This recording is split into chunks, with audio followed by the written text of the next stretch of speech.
அன்பு நண்பர்களுக்கு வணக்கம். நான் உங்கள் சேரா கிருஷ்ணகுமாரி.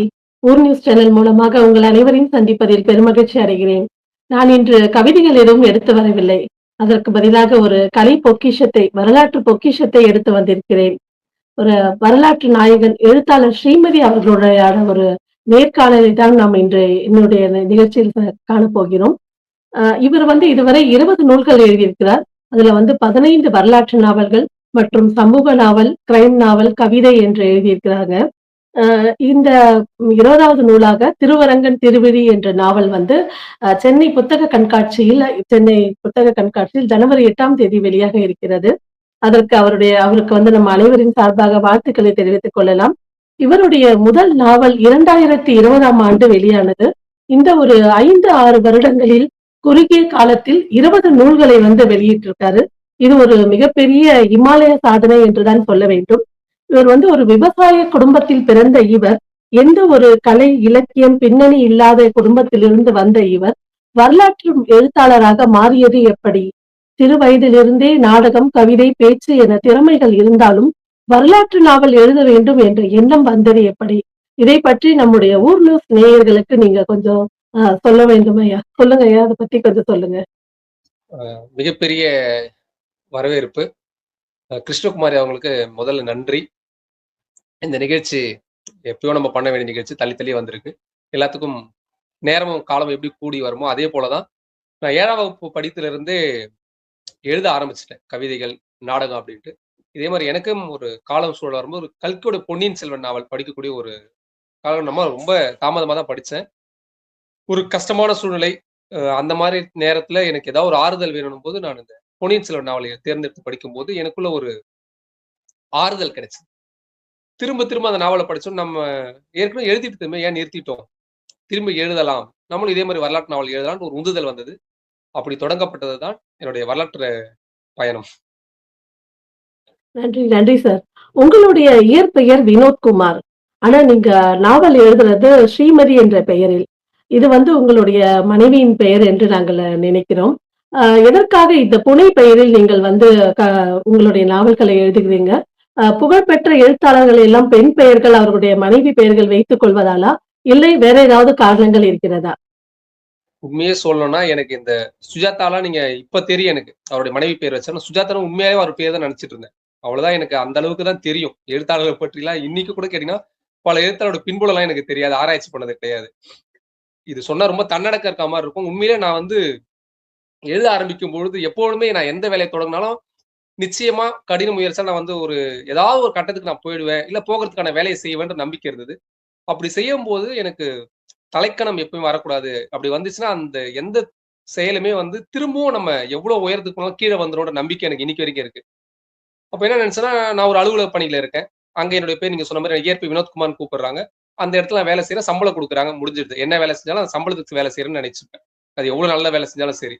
அதேபோல இங்க இந்த கலை துறைக்கு வரும்போது, வினோத்குமார் மிகப்பெரிய எழுத்தாளர் ஆயிட்டாரு. இல்ல வினோத்குமார் நல்லா இருக்குன்னா, அது தலைக்கணம் வந்துருமோன்ற ஒரு எண்ணம் இருந்தது. நீங்க நெனைக்கலாம், முதல் புத்தகத்திலேயே இவ்வளோ எண்ணமான்னு. எப்பொழுதுமே என்னுடைய இலக்கும், சிந்தனையும் விஸ்தரிச்சு தான் இருக்கும். நம்ம நிச்சயமா ஒரு இடத்துக்கு போயிடுவோம். அதுக்கு போராடுவோம். என்ன கஷ்டம் வந்தாலும்ன்னு. அப்படி வரும்போது தலைக்கணம் வந்துரக்கூடாது. அப்ப என்ன பண்ணலாம் அப்படின்னு பார்க்கும்போது, என்னுடைய மனைவி ஸ்ரீமதின்ற பேர நான் புனைப்பெயரா வச்சுக்கிட்டேன். உயரத்துக்கு போறோனோ இல்லையோ, ஆனா இன்னைக்கு வரைக்கும் ஸ்ரீமதிக்கு தான் அந்த கிஃப்ட் எல்லாம் போகும். அதனால எனக்கு இன்னைக்கு வரைக்குமே அப்படிதான் சொல்லணும். அப்படியா அப்படின்னு கடந்து போயிடுவேன். அதுக்கு அந்த பேர் எனக்கு ஒரு உறுதுணையா இருக்கு. சிறப்பான பதில் சார். அ ஒரு பெண்ணாக வந்து எனக்கு உங்களுடைய பதில் வந்து ரொம்ப மகிழ்ச்சியை தருகிறது. ரொம்ப நன்றி சார். அடுத்ததாக எழுத்து சித்தர் பாலகுமாரன் அவர்கள் வந்து அவருடைய நாவல்கள்ல பார்த்தீங்கன்னா, பெரும்பாலும் அவருடைய தோழிகள் அவரு வந்து அவங்க கிட்ட அவங்க வந்து அவங்களே வந்து அவர்கிட்ட விருப்பமா அவங்களுடைய கண்ணீர் கதைகளா இருக்கட்டும், எந்த கதைகளா இருக்கட்டும் அவர்கிட்ட வந்து சொல்வாங்க. அதே வந்து அவருடைய நாவல்ல வந்து ஒவ்வொரு நாவல்லயுமே அவர் எழுதியிருப்பாரு. அந்த மாதிரியாக நீங்கள் வந்து உங்களுடைய கேள்விப்பட்ட கதைகளை இந்த உங்களுடைய நாவல்களில் எழுதியிருக்கிறீர்களா இதுவரை? எழுதியிருக்கேன். பேர் சொல்ல விரும்பல. என்னுடைய வாசகர்கள் எல்லாருமே நான் வாசக உறவு தான் சொல்லுவேன். பசங்களா இருந்தா என்னோட சின்ன பசங்க தம்பி, தங்கச்சின்னு சொல்லுவேன். அது மாரி தங்கச்சிங்க சொல்லியிருக்கக்கூடிய கதைகள், என்னுடைய வரலாற்று கதாபாத்திரங்கள நான் வந்து வச்சு எழுதியிருக்கேன். என்னுடைய அம்மா, அவங்களுடைய கடைசி காலத்தோட நான் தில்லையழகி நாவல வந்து அவங்கள நினைச்சு தான் அந்த புத்தகத்த எழுதினேன். எழுதியிருக்கேன். ஏன்னா பெயர் சொல்ல முடியாது. ஏன்னா அது வந்து அவங்களுடைய பல விஷயங்கள் வெளிப்பட்டுரும். அதனால வந்து பெயர் சொல்ல முடியாத பலருடைய கதைகள் என்னுடைய நாவல்லே இருக்கு. அந்த கதாபாத்திரங்கள் மாறும். அந்த கதாபாத்திரத்துடைய தன்மை வந்து அந்த மாதிரியான வாசகருடைய விஷயங்கள் இருக்கு நிச்சயமா. மிக்க நன்றி சார். மிக்க நன்றி. ஆ அடுத்ததாக ஒரு பெண் படைப்பாளியாக உங்கள் முன் இந்த கேள்வியை வைக்க விரும்புகிறேன். ஒரு பெண் படைப்பாளி, ஒரு கவிஞர் வந்து ஒரு கவிதை எழுதினால், காதல் கவிதை எழுதினால், அவள் வந்து இப்படிதான் காதலித்திருப்பாள், இவளுக்கு ஒரு காதல் இருக்கும் என்று வந்து எல்லாருமே இந்த சமூகமே வந்து ஒரு எதிர்பார்க்கிறது. அதை எத்தனையோ முறை என்னுடைய கவிதைகளே வந்து கேட்டிருக்காங்க. மேடம் உங்களுக்கு என்ன காதல் தோல்வியா? இல்ல என்ன அப்படின்னு கேட்டிருக்காங்க. அப்படி இருக்கும்போது ஒரு ஆண் எழுத்தாளர் எழுதும்போது அந்த சமூகம் வந்து அதை பற்றி பெரிதாக கேள்விகள் கேட்பதில்லை. நீங்க காதலை பற்றி எழுதினாலும் கேட்பதில்லை, காமத்தை பற்றி எழுதினாலும் கேட்பதில்லை. இது எதற்காக இப்படி ஒரு ஆண் எழுத்தாளராக உங்களுடைய பார்வை எப்படி? எழுத்து சுதந்திரம் என்பது ஆண் எழுத்தாளர்களுக்கு தனி, பெண் எழுத்தாளருக்கு தனியாக இருக்கிறதா? இதை பற்றி உங்களுடைய கருத்துக்கள சொல்லுங்க சார். பொதுவாவே சுதந்திரம்ன்றது ஆண் பெண்கள்லாம் தனித்தனியே கிடையாது. சுதந்திரம்ன்றது எல்லாருக்கும் பொதுதான். இதுல படைப்பாளிகளுக்கு கூடுதல். அவங்க வந்து பிரம்மாக்கள். பிரம்மான்னா அது வந்து ஆண், பெண்லாம் நீங்க பிரிக்க முடியாது. அவங்க வந்து ஒரு படைக்கக்கூடிய ஒரு இடத்துல இருக்காங்க. இன்னும் சொல்லப்போனா, இந்த உலகத்துக்கு உயிர் குடுக்குறவங்க எல்லாருமே பெண்கள் தான். அவங்க தான் உயர்த்தி. இது சிந்தனைகள் மாறுபடும். இப்ப என்ன தெரியாத ஸ்ரீமதின்னு இப்ப நீங்க கேட்கிற கேள்வி இன்னொரு இதுன்னு பார்த்தா, ஸ்ரீமதின்ற முகம் தெரிஞ்சவங்களுக்கு நான் ஒரு ஆண் தெரியும். இன்னைக்கும் நெறைய பேர் என்ன பெண் நெனச்சுட்டு இருக்காங்க. அப்படி கேட்கல. என்ன இதுவரைக்கும் நான் காதல் எழுதுறேன். கொடூரமான எழுதுறேன். அதுக்காக நான் வில்லனா இருப்பேனா? அப்படிலாம் கிடையாது. ஒரு சிலருடைய மனப்பான்மை அப்படி இருக்கு. அவர்கள பத்தி நீங்க கவலைப்படாம இருக்கிறது தான் நமக்கு நல்லது. நமக்குன்னு சொல்றேன். ஆணாக இருந்தாலும், பெண்ணாக இருந்தாலும் நமக்கு நல்லது. கொடூரமா கேள்வி கேட்கிறவங்க, தேவையற்ற விமர்சனங்கள் இதையெல்லாம் புறந்தள்ளிட்டு நம்மளுடைய வேலைய ஒழுங்கா பார்த்துட்டு போணும். இந்த இந்த கேள்வியே எதனால வருதுன்னா, நீங்க அவங்களுக்கு முக்கியத்துவம் குடுக்கத்தான் தான் வருது. என்ன பொறுத்தவரைக்கும் நான் அப்படி முக்கியத்துவம் குடுக்க மாட்டேன். நல்லா இருக்குன்னு சொன்னாங்கன்னா, அதுக்காக அவங்களுக்கு முக்கியத்துவம் குடுப்பீங்களா? அப்படியும் கிடையாது. அது ஒரு பாராட்ட வச்சு உந்துதலா முன்ன போலாம். இந்த மாதிரி தேவையற்ற கேள்விகள் நமக்கு தெரியலன்னா, அத புறந்தள்ளிட்டு அவங்கள நீங்க புறக்கணிச்சுட்டு, உங்க படைப்புகள நீங்க முன்னேத்தி போயிட்டே இருக்கணும். ஆணாக இருந்தாலும், பெண்ணாக இருந்தாலும். இந்த கேள்வியே வந்து இப்படி ஒரு கேள்விய எடுக்கவே கூடாது என்ன பொறுத்தவரைக்கும். அதனால இந்த கேள்விய நான் தவறுன்னு சொல்லுவேன். நீங்க தப்பா நெனச்சாலும் பரவால்ல. சிறப்பு சார். அத நீங்க இது எடுத்துக்க வந்து நான் ஒரு பெண் கவிஞரா இருக்கதால இந்த கேள்வி உங்களிடம் கேட்டேன். ஏன்னா, எங்களுக்கு வந்து ஒரு முகநூல்ல வந்து ஒரு கவிதை போடும்போது எங்களுக்கு எவ்ளோ ஒரு தர்ம சங்கடங்களை எல்லாம் நாம் சந்திக்கிறோம் என்றதால நாங்க கேட்டோம் இந்த இல்ல கேள்விய. அதுதான் நான் உங்க சொன்னேன். பெண் நீங்க எழுத்தாளர் படைப்புலகத்துக்கு வந்துட்ட பிறகு, இந்த தர்ம சங்கடமே கிடையாதுன்றேன். நீங்க அத எடுத்துக்கிட்டா தானே தர்ம சங்கடம். உங்கள நீங்க இல்ல ஏன் சார். எங்களுக்கு ஒரு எடுத்துக்கிறீங்கன்னு குடும்பம் இருக்கிறது அல்லவா? அந்த குடும்பத்துல இருக்கவங்க வந்து, இப்படி ஒரு பதில் வர்ற இடத்துலலாம் நீ வந்து போய் எழுதணுமா? அப்படின்னு கேட்பாங்க இல்லையா? அதற்காக தான் சார் கேட்டேன். சரிதான். அது வந்து இப்ப நீங்க வந்து அப்படி உங்களுக்கு கேள்வி வருது. இப்ப ஆண்களுக்கு என்ன வரும்னா, நீங்க எப்ப பார்த்தாலும் எழுதிட்டே இருக்கீங்களே, உங்களுக்கு இதனால என்ன கிடைக்குதுன்னு கேட்கறாங்க. இது எல்லா படைப்பாளிகளுக்கும் ஒரு பிரச்சனை இருக்குங்க. உங்களுக்கு இப்படி ஒரு கேள்வி வரும். ஆண் சமுதாயம் இருக்கும். நீ சொல்ற மாரி ஆண்ல இருக்கும். நீங்க வேலைய பார்த்துட்டு குடும்பத்த பார்க்கலாம்ல. இப்ப நம்ம ஒரு லைவ் போறோம்னா கூட 1/2 மணி நேரம் இத எடுத்துட்டு போனோமா? இதெல்லாம் என்ன பிரயோஜனம்னு கேட்பாங்க. நீங்க இப்போ ஒரு வேலை உங்கள் கணவர் ஒரு படைப்பாளியாக இருந்து, இந்த உலகத்துல என்ன கிடைக்கும்னு தெரியும் ஒரு எழுத்தாளருக்கு. லட்சமாலாம் அங்க பணம் கிடைச்சிராது. இன்னும் கூட 1000மாவே பணம் கிடைக்காதுன்றது தான் உண்மை. ஆமா. தெரியும். உங்களுக்கு நல்லா தெரியும். அப்ப நீங்க உங்க ம். கணவர் ஒரு எழுத்தாளரா இருந்து, முழு நேர எழுத்தாளரா இருக்கும்போது, நீங்க இந்த படைப்புலகத்துல உங்களுடைய கேள்விகள் எப்படி இருக்கும்னு யோசிச்சு பாருங்க. நிச்சயமா கேட்பீங்க. இதெல்லாம் என்ன பயன் இருக்கு? புத்தகத்த ஏன் காசு குடுத்து வாங்குறீங்க? இந்த இலக்கியத்த பத்தி தெரியாது உங்களுக்கு. இது ஆண் எழுத்தாளர் நீங்க பிரிச்சதுனால ஆண் எழுத்தாளருக்கு இப்படி ஒரு கேள்வி வரும். பெண் எழுத்தாளருக்கு இவங்கள இவ்வளவு வசைபாடுறாங்க. நீ காதல் கவிதை எழுதினாலும் இத்தனை கேள்விகள் வருது. நீ ஏன் எழுதுன்னு கேட்பாங்க. படைப்பாளிகள் கேள்விகள் வந்துட்டே இருக்கும். அது உறவினர்கள், நண்பர்கள் இப்படின்ற கேள்விகள் வரும். கேலிகள் வரும். நீங்க வெளிய போம்போது கவிஞர் செரா கிருஷ்ணகுமாரி வராங்க பாத்தியான்னு உங்க நண்பர்கள் நெறைய பேர் கிண்டல் அடிச்சிருப்பாங்க. எனக்கு தெரியும். ஏன்னா நான் அனுபவிச்சிருக்கேன். நம்ம நெருங்கிய நண்பர்கள் இப்படி கிண்டல் அடிப்பாங்க. இவர் பெரிய எழுத்தாளர் ஆயிட்டாரு தெரியுமா? அப்படின்ட்டு. அது புகழ் கிடையாது. கிண்டல்ன்னு தெரியும். அதுக்காக நம்ம எழுதுறத விட்டுற முடியுமா? அதையெல்லாம் கடந்து எழுதுறது தான் எழுத்தாளர். எழுத்தாளரோட மிகப்பெரிய சந்தோஷம் என்ன? அவன் படைப்ப நூலா பார்க்கும்போது கிடைக்கிற சந்தோஷம் அதுக்கு தான். பெண்கள் குழந்தைய பெத்துக்கிறதுக்கு முன்னாடி இருக்கக்கூடிய பிரச்சனைகள், அன்னைக்கு பிறக்கும்போது இருக்கக்கூடிய பிரச்சனைகள், அதுக்கப்புறம் அனுப்பிக்கிற பிரச்சனை எவ்வளவு இருக்கு? அதுக்காக குழந்தைய நம்ம இது பண்றோமா? அது எவ்வளவு பெரிய பேரு? அந்த வலியெல்லாம் எதுக்கு தாங்கிக்கிறோம்? நம்ம பிள்ளைக்காக தாங்கியிருக்கோம் இல்லைங்களா? அந்த மாதிரி இதையெல்லாம் தாங்கி கடந்து தாங்கிக்கினா எல்லாத்தையும் வாங்கிக்கன்னு சொல்ல கடந்து வரவன் தான் ஒரு வரலாறு. உங்களுக்கு எனக்கு இல்லங்க. இதுக்கு முன்னாடி இருந்த எல்லாருக்கும் உண்டு. இதுக்கப்புறம் வரக்கூடிய எல்லாருக்கும் இருக்கு. அதெல்லாம் கடந்தா தான் எழுத்தாளன். அதெல்லாம் புறத்தள்ளிட்டு நம்ம அடுத்தடுத்த கட்டத்துக்கு போக வேண்டியது தான். சிறப்பு, சிறப்பு சார். எங்களுடைய எழுத்தாளர்களுடைய எழுத்துக்களில் வந்து அவர்களை தேட வேண்டாம் என்பதை உங்களுடைய பதிலாக நான் எடுத்துக்கொள்கிறேன் சார். மிக்க நன்றி. அடுத்ததாக இப்போ வந்து ஓரிரண்டு நாவல், ஒரு 4, 5 நாவல் எழுதியவர்களே வந்து ஒரு பெரிய ஒரு நிலைக்கு போகுறாங்க. அவங்களுக்கு விருதுகளும், பரிசுகளும் அவர்கள் விரும்பியோ, விரும்பாமலோ அவர்களுக்கு வந்து கொண்டே இருக்கிறது. 20 நாவல்களை இதுவரை நீங்கள் இந்த குறுகிய காலத்தில் 20 நாவல்களை எழுதிய பின்னும், உங்களுக்கான ஒரு தகுதியான விருதுகளோ, பரிசுகளோ வழங்கப்படாததற்கு காரணம் என்ன? நீங்கள் மறுக்கிறீர்களா? இல்லை நீங்கள் மறுக்கப்படுகிறீர்களா? இதுவரைக்கும் எந்த போட்டிக்கோ, விருதுக்கோ நான் என்னோட நூல அனுப்பிச்சதே கிடையாது. இதுவரைக்கும் நான் அனுப்பிச்சதில்ல. எழுத்தாளனா அனுப்பிச்சதில்ல. எனக்கு என்னன்னா விருது வாங்கக்கூடாது, கொடுக்கணும்னு ஆசைப்படுவேன். வாங்குறதுனா என்னன்னு உங்களுக்கு புரிஞ்சிருக்கும். கொடுக்கறதுனா என்னன்னு உங்களுக்கு புரிஞ்சிருக்கும். அதுல நான் ரொம்ப தெளிவா இருக்கேன். நான் எழுதுறது என்னுடைய மன நிறைவுக்காக முதல்ல. அடுத்தது பணம் குடுத்து வாங்கக்கூடிய என்னுடைய வாசக உறவுகள் இருக்காங்க இல்லைங்களா? அவங்களுக்கு ஒரு திருப்திப்படுத்தணும். அவங்களுக்கு ஒரு புது விஷயத்த, அவங்க தெரியாத விஷயம் சொல்லணும். இதுக்கு நான் மெனக்கெடுறேன். அதுக்கு அடுத்தது பார்த்தீங்கன்னா, என்ன நம்பி பணம் போடுற பதிப்பகம் இருக்கு இல்லைங்களா? அவங்களுக்கான லாபத்த குடுக்கணும். இது வணிகமும் கூட. என்னதான் நான் மனநிறைவுக்கு எழுதினாலும் இதுல ஒரு வணிகம் இருக்கு. இந்த 3 திருப்திப்படுத்தினா போதும்னு நான் நினைக்கிறேன். அதுக்காக விருதே வேண்டாம். அவங்களுக்கு குடுத்தா வாங்க மாட்டேன்னு கேட்டீங்கன்னா, உண்மையிலேயே என் புத்தகத்த படிச்சுட்டு, இது நல்லா இருக்கு அப்படின்னு யாராவது விருது குடுத்தாங்கன்னா வாங்குவேன். ஆனா குடுத்துருக்காங்க. இதுக்கு முன்னாடி சோழ வரலாற்று ஆய்வு சங்கம், சோழ வரலாற்று ஆய்வு மையம், ஆ மகாத்மா காந்தி நூல் நிலையம், அது மாரி இப்ப நம்ம திருவள்ளூர் மாவட்டத்துடைய உங்களுக்கு தெரியும், மண்ணின் மைந்தன் விருது குடுத்தாங்க. இந்த மாதிரி நியாயமா குடுக்கக்கூடிய விருதுகள் நான் வாங்கி வச்சிருக்கேன். என் தலைக்கு மேல அந்த விருதுகள்லாம் இருக்கு. தலைக்கு மேல வச்சிருக்கேன். தலைக்குள்ள வச்சில்ல. இது போதும். எனக்கு மன நிறைவா இருக்கு. அதனால எனக்கு நீங்க கேட்கிற மாரி விருது நான் வாங்க விரும்பவே இல்ல. எப்பவுமே எதுவுமே நான் வாங்க விரும்ப மாட்டேன். அதான் பல நிகழ்வுகள் நான் போறது கிடையாது. கிடைக்கிறது போதும். மன சிறப்பு நிறைவா இருக்கு. இந்த மாரி நல்ல நட்புகள் இருக்கு. அதனால கிடைச்ச வரைக்கும் என்னோட புத்தகங்கள் வருது, தரமா வருது. வாசகர்கள் படிக்கிறாங்க. என்னுடைய பதிப்பகத்துக்கு லாபம் கிடைக்குதுன்னு நெனைக்கிறேன். அது எப்படின்னு கேட்கிறீங்கன்னா, நான் கணக்கு வழக்கு கேட்க மாட்டேன். தொடர்ந்து என்னுடைய புத்தகங்கள் போட்டுக்கிட்டே இருக்காங்க. நான் எப்போ குடுத்தாலும், "இல்ல சார் உங்க புத்தகம் நான் அப்புறம் போடலாம்னு" சொல்றதில்ல. எப்போ குடுத்தாலும் புத்தகம் போடுறாங்க. அப்படின்னு என்ன மனநிறைவுனா, வணிக ரீதியா என்னுடைய பதிப்பாளர்கள் லாபத்தில் இருக்கிறார்கள் அப்படின்னு நான் புரிஞ்சுக்கிறேன். என்னுடைய வாசகர்கள் என்ட்ட பேசும்போது 1, 2 குறைகள் இருக்கும். அத நான் அடுத்தடுத்த கட்டத்துல சரி பண்ணிக்கிட்டே வரேன். எல்லா நாவலையுமே ஏதோ ஒரு குறைகள் யாரோ சொல்லுவாங்க. அத நான் மாத்திப்பேன். மனநிறைவா இருக்கு. பெரும்பாலும் உங்க புத்தகத்த வாங்கி நான் கரியாக்கிட்டேன் காசுன்னு சொல்லல இதுவரைக்கும் யாரும். அப்படி சொன்னாங்கன்னா வேணா எழுதுறத நிறுத்திருவேன். மத்தபடி விருதுக்காகலாம் எழுதுறத நிறுத்த மாட்டேன். சிறப்பு சார், சிறப்பு சார். உங்களுக்கு நிறைய விருதுகள் உங்களுக்கு பிடிக்கலனாலும், உங்களுடைய வாசகர்களுக்கு நீங்க நிறைய விருதுகள், பாராட்டுக்கள் பெற வேண்டும் தான் எங்களுடைய எண்ணம். இந்த வருடத்திலிருந்து உங்களுக்கு நிறைய கிடைக்க வேண்டும் என்று நாங்கள் அனைவரும் வந்து ஒரு வேண்டுதலை இங்க வைக்கிறோம் சார். அ அடுத்ததாக நன்றி. சார், உங்களுடைய எழுத்துக்களுக்கு வந்து நிறைய ரசிகர்கள் இருக்கிறார்கள். நிறைய ரசிகைகள் இருக்கிறார்கள். இதில் வந்து ஆண் ரசிகர்கள் அதிகமா? பெண் ரசிகைகள் அதிகமா? நீங்கள் சந்தித்த ஒரு ரசிகர்களோட ஏதாவது ஒரு சுவாரஸ்யமான நிகழ்வை வந்து எங்களோட வந்து நீங்கள் பகிர்ந்து கொள்ள முடியுமா? என்னுடைய வாசகர்கள் பெரும்பாலான வாசகர்கள் நான் சந்திச்சுட்டு இருப்பேன்.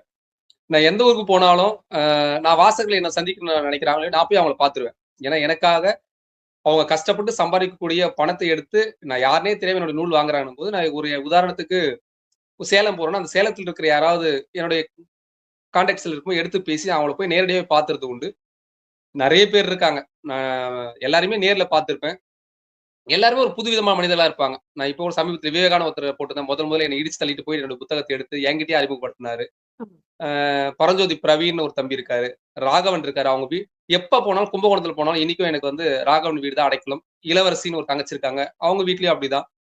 எனக்கு வந்து இன்னும் சொல்லப்போனா நான் எந்த ஊருக்கு போனாலும் எனக்கு ஹோட்டல் செலவு இல்ல. இது எனக்கு கிண்டல் கூட அடிக்கலாம் கமெண்ட் பாக்ஸ்ல. எனக்கு ஹோட்டல் செலவே கிடையாது. எங்க போனாலும் என்னோட வாசகர்கள் வந்து வந்து என்ன பஸ் ஸ்டாண்ட்லயோ, ரயில்வே ஸ்டேஷன்லயோ கூட்டு போய் அவங்க வீட்ல தங்க வச்சு, சாப்பாடு, படுக்கிறதுக்கான இடம் எல்லாம் குடுத்துருவாங்க.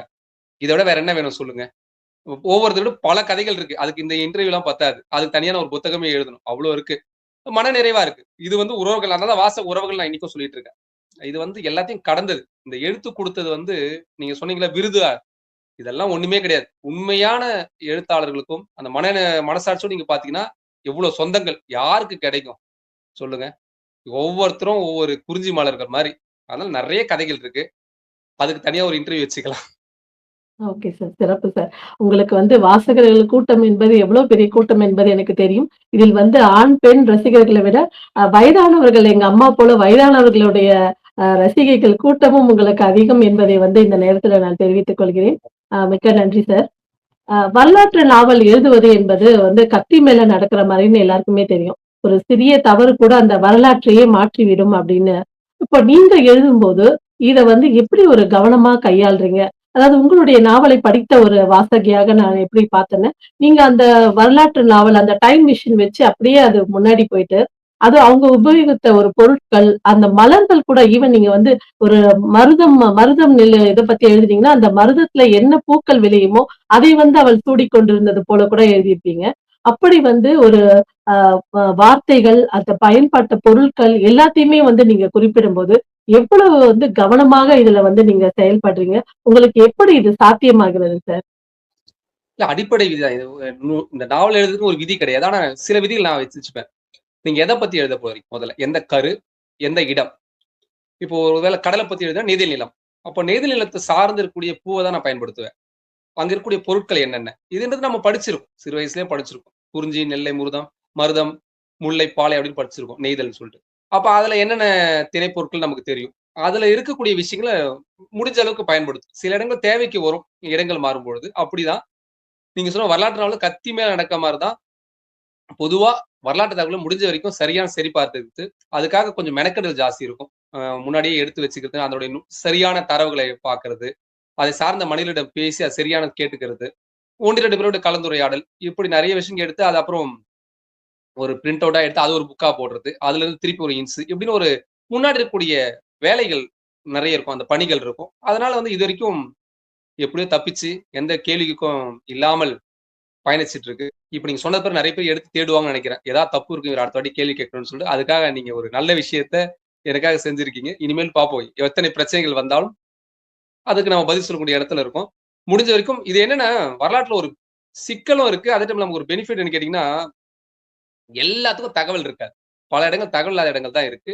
ஆய்வாளர்களே பல இடங்கள்ல வந்து இந்த கல்வெட்டு பிரதிகள் எடுக்கும்போது நெறைய தவறுகள் நடந்திருக்குன்றது இதுக்கு முன்னாடி நெறைய நூல்ல பதிவு செஞ்சிருக்காங்க.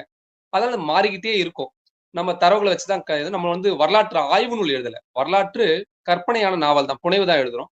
அதனால பெரிய சங்கடம் இல்ல. முடிந்த வரைக்கும் ஒரு தரவுகளை சரி பார்த்துட்டு எழுதிக்கலாம். அதனால பயிற்சி தான்.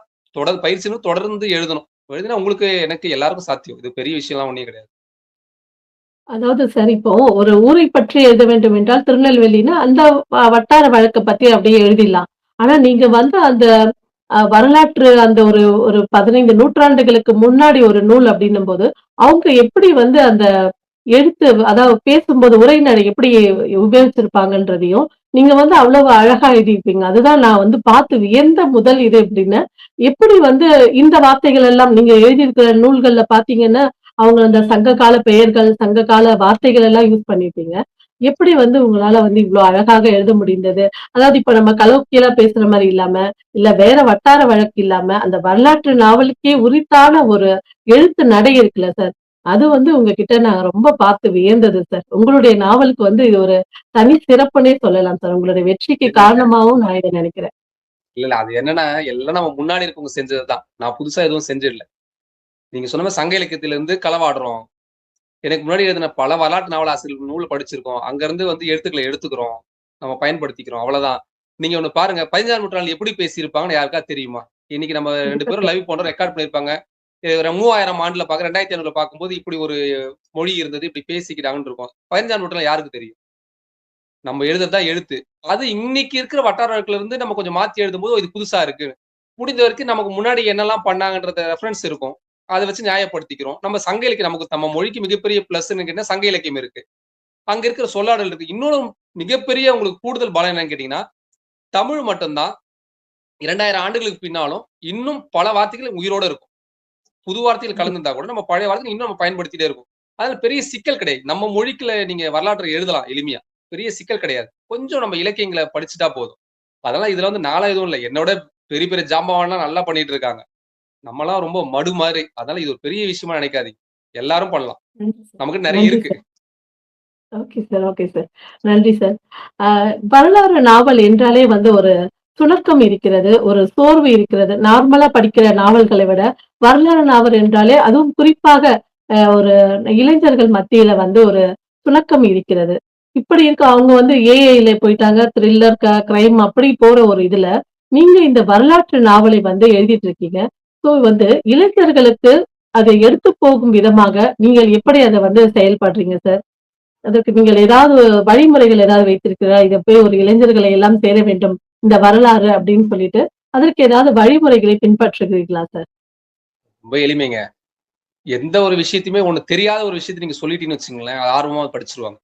ஒரு புதுசா ஒரு விஷயம் இருக்குன்னு தெரிஞ்சா இளைஞர்கள் எப்பவுமே புதுசு அப்படின்ற ஒண்ணு தெரிஞ்சுன்னா முதல்ல என்னன்னு பாத்துருவாங்க. நல்லதோ, கெட்டதோ. அது உள்ள வந்து பாத்துருவாங்க. நான் அதனால தான் என்னுடைய வரலாற்று நாவல் நீங்க நாவல் எடுத்து பாருங்க.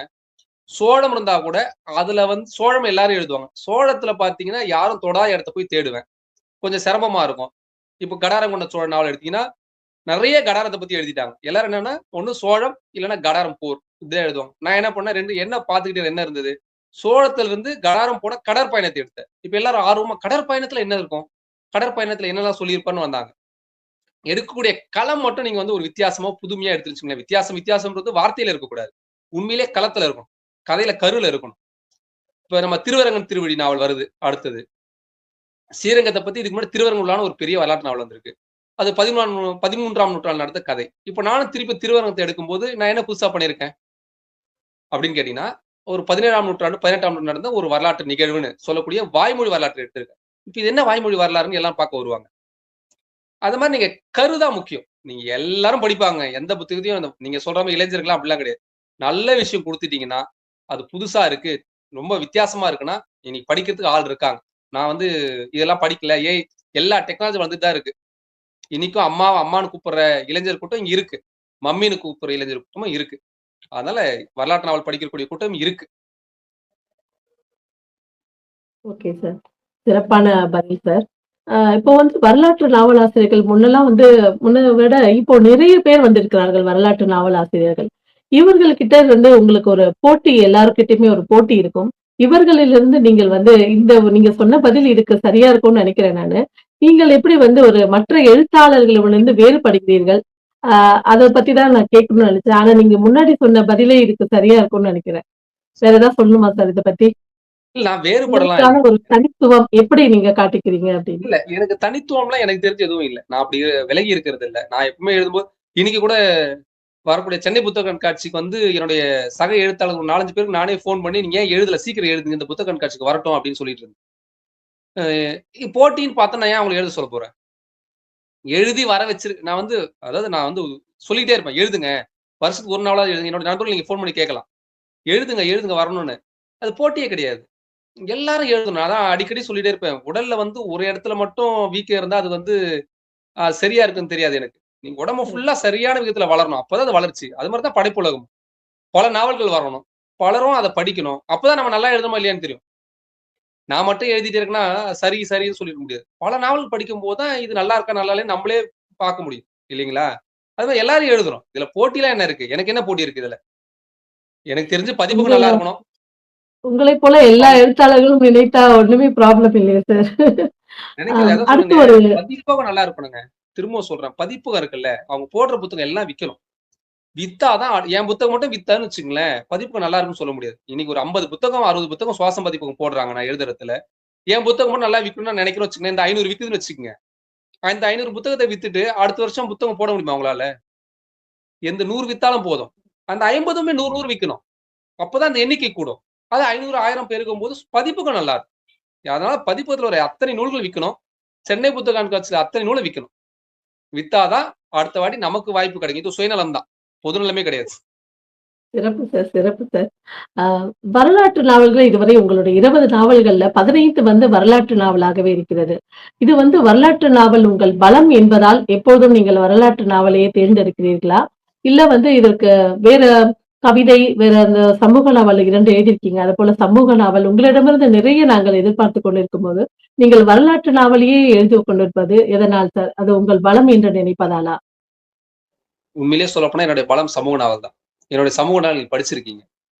வரலாற்று நாவலோட சவுக்கு எடுத்து சுத்துவேன் நான் சமூக நாவல்ல. என்னுடைய களம் எனக்கு பிடிச்சதே சமூகம் தான். ஆனா வரலாற்று நாவல்ன்றது வந்து பெரிய ஒரு இயக்குனர் ஒப்பிடக்கூடாது. அது சங்கர் சொல்லுவாரு, "நான் வந்து ஒரு காதல் படம் எடுக்க வந்தேன். கடைசியில பிரம்மாண்டத்துக்குள்ள போயிட்டேன்னு." அந்த மாதிரி நானும் சமூக நாவல் எழுத வந்தவன் தான். வரலாற்று நாவலுக்குள்ள போனதுனால, என்ன கேட்கக்கூடிய எல்லாருமே அடுத்து உங்க வரலாற்று நாவல் என்னன்னு தான் கேட்கறாங்க. அது அப்படியே அமைஞ்சிடுச்சு. நான் இத எழுதணும். இதான் இன்னும் சொல்லப்போனா எனக்கு சிரமம் வரலாற்று நாவல் எழுதுறது தான். சமூக நாவல் எழுத சொன்னீங்கன்னா, இன்னும் நெறைய எழுதியிருப்பேன். அதனால எனக்கு அப்படி கிடையாது. இது அமைஞ்சிடுச்சு. அப்படியே போயிட்டு இருக்கு. நல்லபடியா போயிட்டு இருக்கிறதுனால அப்படியே நானும் அதுக்கு பின்னாடியே போயிட்டு இருக்கேன். அவ்வளவுதான். விரைவில் உங்களிடமிருந்து ஒரு காதல் நாவல் எல்லாம் வந்து எதிர்பார்க்கிறோம் சார். நீங்க வந்து கவிதை நூலும் எதிர்பார்க்கிறோம். நீங்க எழுதுனீங்கன்னா ரொம்ப சிறப்பாக இருக்கும் சார். இல்ல உங்கள அனைவரின் மாதிரி சார்பாக கவிஞர்கள்லாம் உங்களுக்கு இருக்கும்போது நான் வந்து அந்த இடத்துல கவிதை எழுதி நான் போட்டிக்கு நின்னு மூக்கு உடைச்சுக்க விரும்பல. ஆனா நெறைய கவிஞர் இருக்கீங்க. நீங்க கவிதை நீங்க எழுதிக்கிட்டே இருங்க. எப்பனா தோணும்போது 1, 2 எழுதுறேன். எழுத மாட்டேன்னு சொல்ல மாட்டேன். நீங்க இருக்கீங்க. பாபு சசிதரன் சார் இருக்காரு. உங்கள மாரி பல கவிஞர்கள் இன்னைக்கு பின்னி எடுத்து பெடல் எடுத்துட்டு இருக்கீங்க. அதனால அந்த இடத்துல என்ன கூப்ட்டு, சிக்க வச்சு, என்ன சின்ன பின்னமாக்கணும்னு ஆசைப்படாதீங்க. ஓகே.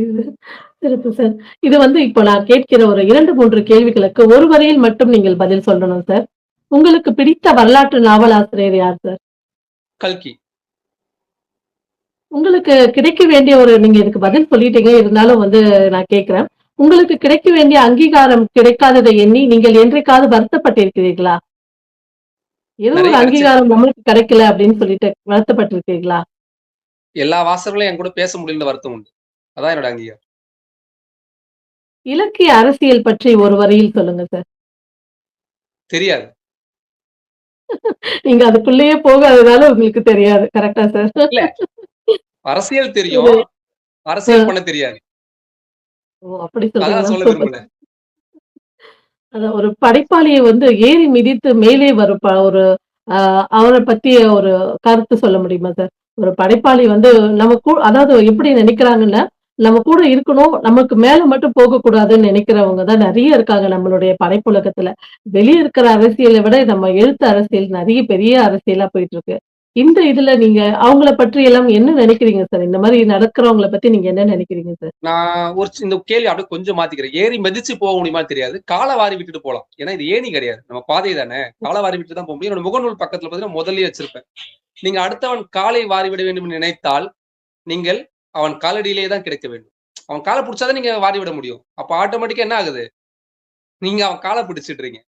அதனால அவங்க வந்து நல்ல படைப்பாளியின் காலடியில் தான் அந்த படைப்பாளி கிடைக்க வேண்டும். அவன் காலை தொட்டா தான் நீங்க கால வார முடியும். அதனால அங்கேயே தோத்து போயிடுறான்ல. அவன் அப்புறம் போனா என்ன, போகலனா என்ன? நம்ம அத பத்தி கவலைப்படணும். நம்ம விழுந்தா திரும்பி எழுந்து ஓட வேண்டியது தான். குதிரை தான் நம்ம. சிறப்பு சார், சிறப்பு சார்.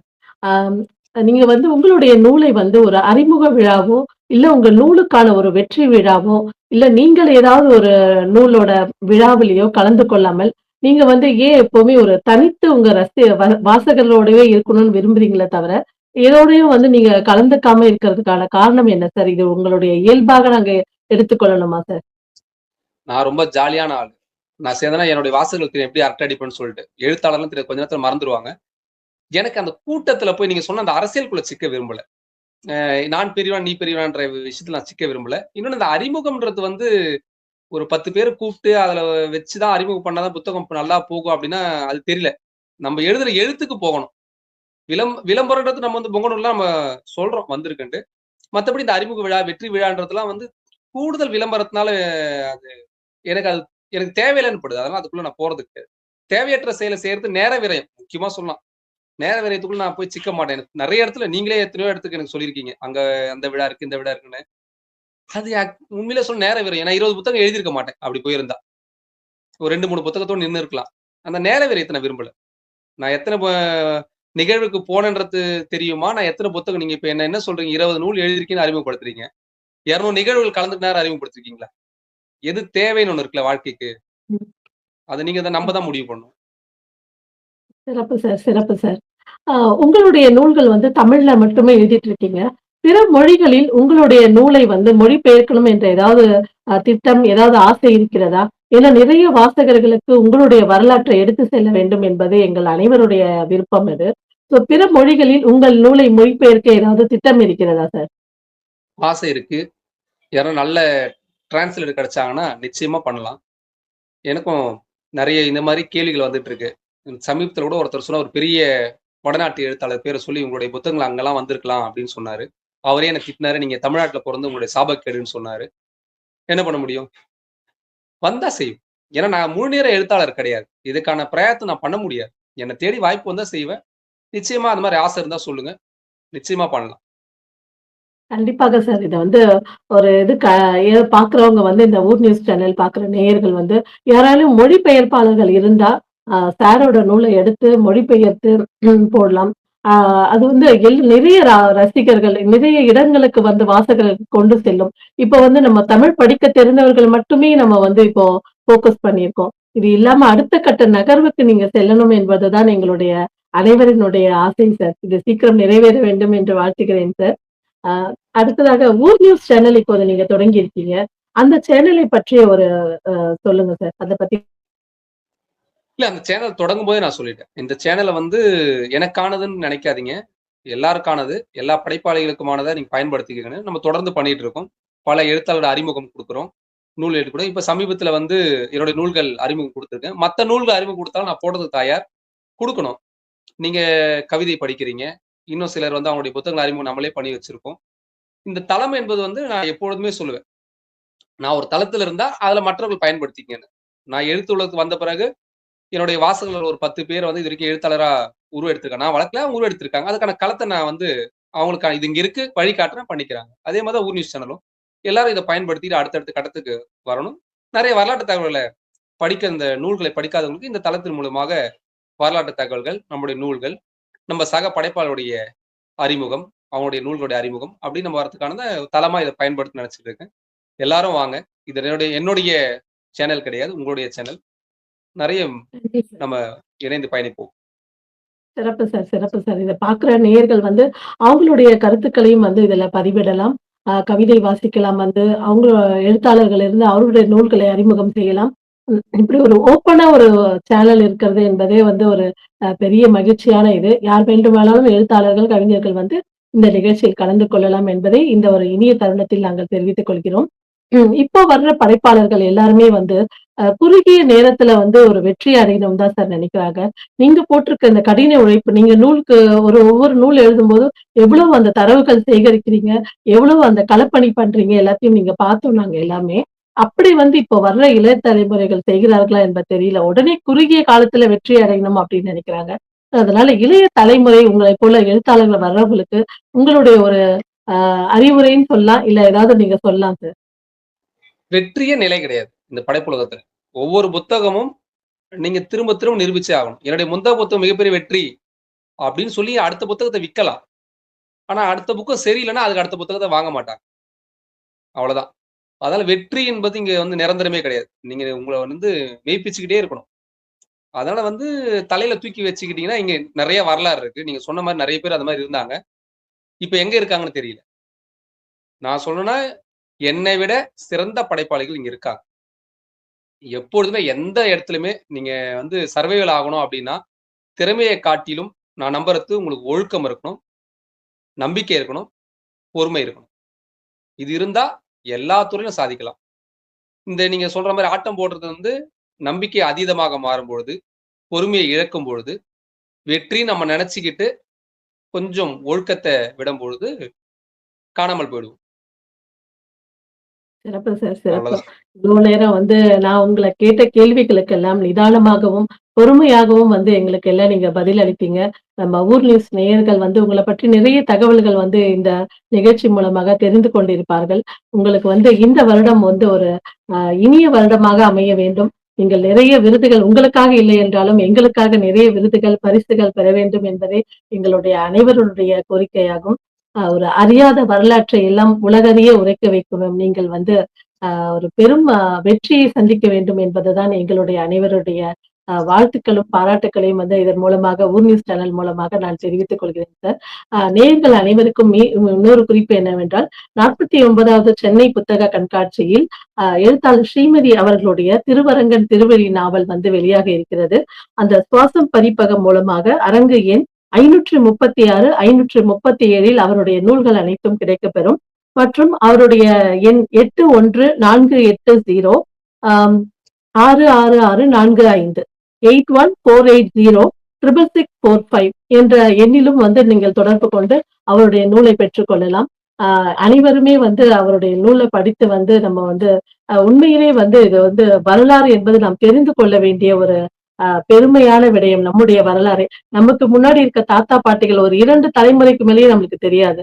ஆனா வந்து அவர் எழுதுற அதெல்லாம் வந்து நம்ம ஒரு 15வது நூற்றாண்டு, 10வது நூற்றாண்டுக்கு அழைத்து போகுது அப்படின்னும்போது, அத எல்லாருமே நம்ம படிக்கணும் அப்படின்றது தான் ஒரு இதுவா வைக்கிற கோரிக்கையா வைக்கிறேன். அ ச ரொம்ப நன்றி சார். எனக்காக வந்து நீங்க டைம் ஒதுக்கி இவ்வளோ நேரம் வந்து எங்களோட வந்து உங்களுடைய கருத்துக்களை எல்லாம் பகிர்ந்து கொண்டதுக்கு மிக்க நன்றி சார். நன்றி. மேடம் சொன்ன மாரி சுவாசம் பதிப்பகம் அரங்கேண் 536, 37 திருவரங்கன் திருவடி நாவலும் என்னுடைய முந்தைய நாவலும் கிடைக்கும்.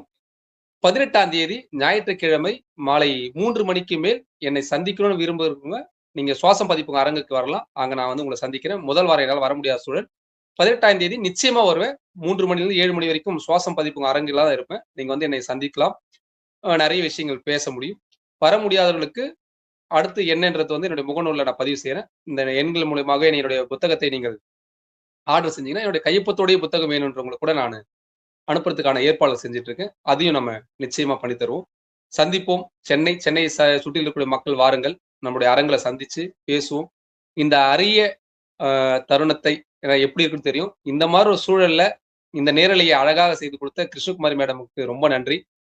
என் கேள்வியே தெரியாது. எனக்கு உனக்கு வந்தா கேள்வி கேட்பேன்னு சொல்லி வந்தாங்க. பரவாயில்ல. அப்படிலாம் எதுவும் இல்ல. நல்ல கேள்விகள் தான் கேட்டாங்க. ரொம்ப அருமையான தொகுப்பாளர். என்ன சொல்லிட்டு இருக்காங்க நெறைய அடைய வேண்டிய இடம் எங்கேயும் நெறைய இருக்குன்னு. அதை விட அதிகமான இடத்தையும், இலக்கையும், விருதுகளையும், அங்கீகாரமும் கிடைக்க வேண்டியது கிருஷ்ணகுமாரி மேடம்க்கு.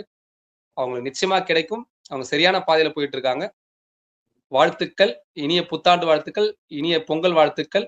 இந்த வருடம் முழுக்க வரக்கூடிய அனைத்து நல்ல நாட்களுக்கும் வாழ்த்துக்களை இப்பயே தெரிவித்துக் கொள்கிறோம். அனைத்து நாள்களும் விழா நாளாவே எல்லாருக்கும் இருக்கணும்னு எல்லாம் வல்ல இறைவனை வேண்டி வணங்கிக் கொள்கிறோம். நன்றி. வணக்கம். நன்றி சார்.